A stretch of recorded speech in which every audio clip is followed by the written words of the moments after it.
Nëse mendon se mund të veshësh në plazh çfarë të duash, mendoje dy herë. Ky nuk është një debat fetar, por është një debat më i gjerë, se kjo nuk është një çështje që na prek vetëm ne, por është një çështje që është diskutuar edhe në ato shoqëritë moderne që mendojmë që janë më të përparuara se ne. Sot debati rreth tangave nuk ka të bëjë thjesht me fen ose me të qenurit fanatik apo i prapambetur. Por, rezistenca vjen nga komunitetet lokale për 3 arsye kryesore. E para ka të bëjë me mbrojtjen e të miturve.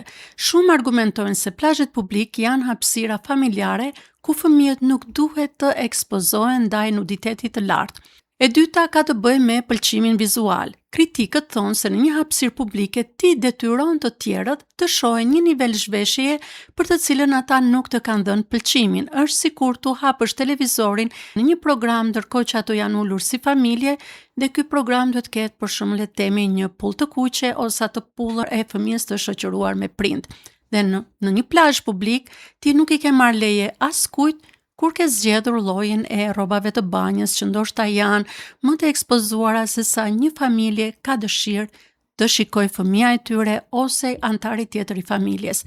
Por, mendoj që për këtë argument të tretë, ndoshta nuk keni menduar, sepse edhe për mua ishte e re kur e lexova. Argumenti i tretë ka të bëjë me higjienën publike. Ka shqetësime reale praktike kur njerëzit ulen me veshje minimale direkt në stola publik, në shezlone apo në karriget e përbashkëta të restoranteve pranë bregut të detit, sepse mendojnë që kjo mund të shkaktojë sëmundje të caktuara që transmetohen. Nëse ne mendojmë si një çështje respekti për vete ose lirie personale, na bën të mendojmë që në fakt nuk është thjesht një çështje dëshire ose preferencë personale kur ti jeton në komunitet dhe nuk je në plazhin tënd privat apo në pishinën tënde private. Po ti çfarë mendon? Më thuaj në komente, por me një kusht, që do të ruash gjuhën e respektit.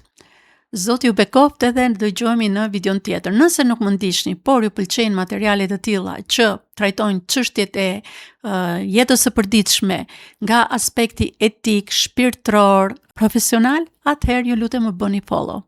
Dëgjojmë prapë.